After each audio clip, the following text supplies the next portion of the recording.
બધા હમણાં પીધેલા છે, તેમને ઉઠાઈ લેવો. આ ગાડીને કેટલું નુકસાન થયું છે, અમારી પર હુમલો કર્યો છે એ લોકોએ. એકદમ શાંતિથી અહીંયા 1 કલાકથી તમે અહીંયા ગાડી અમને ગોલ ગોલ ફેરવો છો. એટલે તેમને હંધાવા માટેનો ટાઈમ આપો છો તમે લોકો.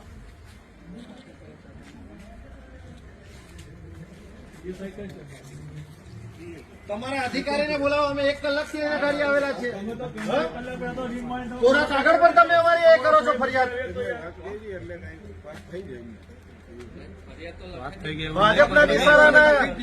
ભાજપના ઈશારે આ બુટલેગરોના ઈશારે તમે અમારી રાહ જોવો છો. તમે અરે ભાઈ આટલી ગંભીર ઘટના થઈ છે ને તમે ધારાસભ્યનું બી લખાયું નતું ત્યારે તમે ધારાસભ્યને એરેસ્ટ કરી શકતા હોય છો.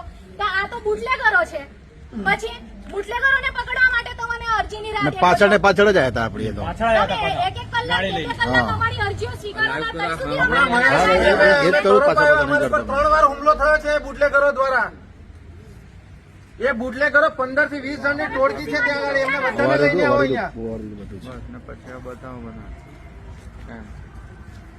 ગાડીઓ તમારી અહીંયા શો માટે એવું ખૂણામાં અમને વાતો કરાવો જોવા માટે. આ બધી ગાડીઓ પ્રજા સુરક્ષા માટે તમારી પાસે હપ્તા આવે છે એટલે તમે એમને પકડવા નથી જતા એ બુટલેગરોને. આ ગાડીઓ કાઢો. ગાડીઓ કે તમને અહીંયા મૂકી રાખવા માટે નહીં આવી સરકારે. આ નર્મદા પોલીસ તમે આ જો આ એ લોકોના ધંધા નર્મદા પોલીસ શું કરે છે જો. આટલી મોટી અહીંયા ગાડી અમારી પર હુમલો થયો છે અને 1 કલાકથી અહીંયા ગાડી અમને ગોલ ગોલ ફેરવે છે. તમારા અધિકારીઓને બોલાવો. અમે 1 કલાકથી અહીંયા ગાડી છીએ. બુટલેગરોને છાવરવાના ધંધા કરો છો.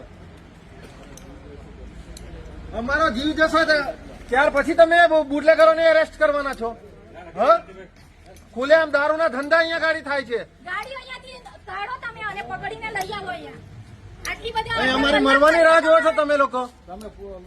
અમને ખૂણામાં કેમ વાત કરાવડાવો છો તમે? અમે ગુપચુપ કરવા વાળા માણસ નથી અહીંયા. તમે પહેલા ગાડી કરીને એક બાજુ એક પ્રોસેસ પહેલા ઉઠાવો એમને. બરાબર. આ તમે ગાડી નહીં દેખાતી ઘટના થઈ છે તે સાહેબન બદલો છે. રીતના જમાદારનો બદલો ગાડી મોકલી દો. આ તો હું બાલ આવ્યો ને બધા નિયમો ધારાસભ્ય માટે લાગુ પડતા ને હમણાં અમારા માટે લાગુ પડે છે.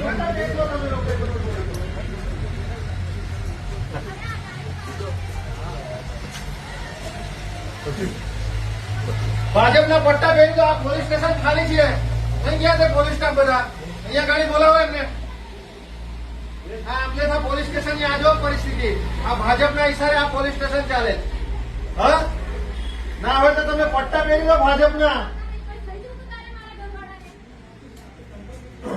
કઈ ગયા તે અહીંયા ગાડી પીએસઓ જમાદાર કે બધા ક્યાં છે? કશું થઈ જાય તો તમે તો હાથ પર હાથ અહીંયા પોલીસ સ્ટેશનની ચેમ્બરમાંથી ઉઠવા માંગતા નથી.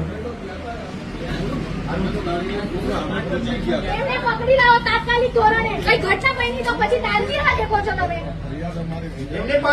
એમને બધાને હપ્તા જાય છે. પેલી અરજી નથી લખાઈ કે કશું નતું લખાયું. એ ઘટના આપણા નર્મદા જિલ્લાની છે ને. તો તેને કઈ ગાડી એરેસ્ટ કરી લીધા હતા. અમે પોતે પણ સાક્ષી છે. અને એક બુટલેગર માટે તમે અરજીની રાહ દેખો છો. આ અમે નહીં ચાલવી લઈએ. અમારો અવાજ દબાવવાની કોશિશ નહીં કરવાની. પોલીસ કર્મચારીઓ ક્યાં છે અહીંયા ગાડી? લખવા માટે તમે કલાક કરો એટલે કલાકમાં એમને હંતાવાનો ને બધી રફે દફે કરવાનો ટાઈમ મળી જાય. એટલે તમે અહીંયા ચેમ્બર પર 1-1 કલાકે અહીંયા અવસર પર અડા રહેજો. નોકરી કોની છે સાહેબ? કોની નોકરી છે? કોની જોડે વાત કરવાનું ફરક પડી જાય છે હમણાં. અહીંયા ઘટના બની છે કે નહીં તમારે ફોન પર વાત કરવાની રહી જાય છે. તમારી નોકરી છે અહીંયા આવ્યા છે તો અહીંયા બેસો. હમણાં ફોન કરી રહી નહીં જતો કે કોઈને કલાકથી અમે આવ્યા છે. કલાક 1.5 કલાક થવા આવ્યો. જો મારામારીની ઘટના થઈ છે કશું થઈ જતું તો કોણ જવાબદાર રહેતું? હવે ફોન પર વાત કરવાનો આ સમય નહીં. અમે પહોંચી ગયા હતા. પૂછો બરાબર. અહીંયા પોલીસ સ્ટેશનમાં હમણાં કોણ હાજર છે? અહીંયા તમે મને બતાવો. ફોન કોણ છે? પછી વાત પીએસઓ નહીં થાય. જયંતિભાઈ પીએસઓ કોણ છે અહીંયા? જમાદાર ને બધા ક્યાં છે? તઈ ગાડી પોલીસ વાળા આવ્યા હતા તે હેલ્મેટ કરીને આવ્યા હતા. અમે આવ્યા ત્યાર પછી 15-20 મિનિટ પછી ત્યાં આવ્યા. એટલે બુટલેગરો જોડે વાત કરીને આ બધી ઘટના થઈ. આખી ઘટનાક્રમ પત્યો ત્યાર પછી પોલીસ આવે ત્યાં. અમને 112 નો નંબર આવ્યો. અમે આવી ગયા. તમે આવી ગયા પણ જેના ઓલરેડી બંદોબસ્તમાં હતા તમે ફરિયાદ દાખલ કરો.